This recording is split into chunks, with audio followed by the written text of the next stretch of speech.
കോട്ടയത്തെ പൊതുമേഖലാ സ്ഥാപനമായ ട്രാവൻകൂർ സിമന്റ്സിൽ സാമ്പത്തിക പ്രതിസന്ധി രൂക്ഷം. 4 മാസമായിട്ടും ജീവനക്കാർക്ക് ശമ്പളമില്ല. കമ്പനിയുടെ കാക്കനാടുള്ള സ്ഥലം വിറ്റ് പ്രശ്നം പരിഹരിക്കാനുള്ള ശ്രമങ്ങൾ നീളുകയാണ്. വേമ്പനാട്ട് കായലിലെ വെള്ളക്കക്ക ഡ്രഡ്ജിംഗ് പ്രതിസന്ധിയിലായതോടെ ക്ലിങ്കർ ഇറക്കുമതി ചെയ്തായിരുന്നു സിമന്റ് ഉൽപാദനം. ഇറക്കുമതി ചെയ്തിരുന്ന അസംസ്കൃത വസ്തുക്കളുടെ വിലക്കയറ്റവും വിപണിയിലെ കടുത്ത മത്സരവും പ്രതിസന്ധി രൂക്ഷമാക്കി. കാലങ്ങളായി നൽകുന്ന സർക്കാർ ധനസഹായം ലഭിക്കാതായതോടെ ഉൽപാദനവും വിപണനവും നിലച്ചു. കമ്പനിയിലെ 155 ജീവനക്കാർക്ക് 4 മാസമായി ശമ്പളമില്ല.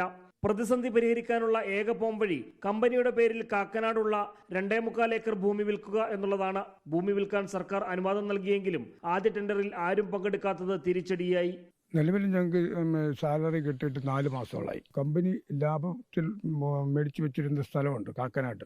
ആ സ്ഥലം വിൽക്കാനായിട്ട് മന്ത്രിതലത്തിലുള്ള ഉന്നതതല യോഗം വിളിച്ചാണ് തീരുമാനമെടുത്തത്. 1 മാസം കഴിഞ്ഞു. 1 മാസം കഴിഞ്ഞിട്ട് പോലും ഇതുവരെയായിട്ടും ആരും ആ ടെൻഡർ കൂട്ടിയിട്ടില്ല.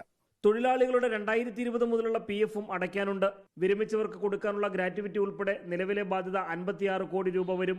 പ്രവർത്തന മൂലധനമായി 1 കോടി രൂപയാണ് പ്രതിമാസം വേണ്ടത്. സിമന്റ് വ്യവസായത്തെ മാത്രം ആശ്രയിക്കാതെ വൈവിധ്യവൽക്കരണത്തെക്കുറിച്ചും കമ്പനി മാനേജ്മെന്റ് ചിന്തിക്കണമെന്ന ആവശ്യമാണ് തൊഴിലാളികൾ ഈ പ്രതിസന്ധിയിലും മുന്നോട്ട് വെക്കുന്നത്.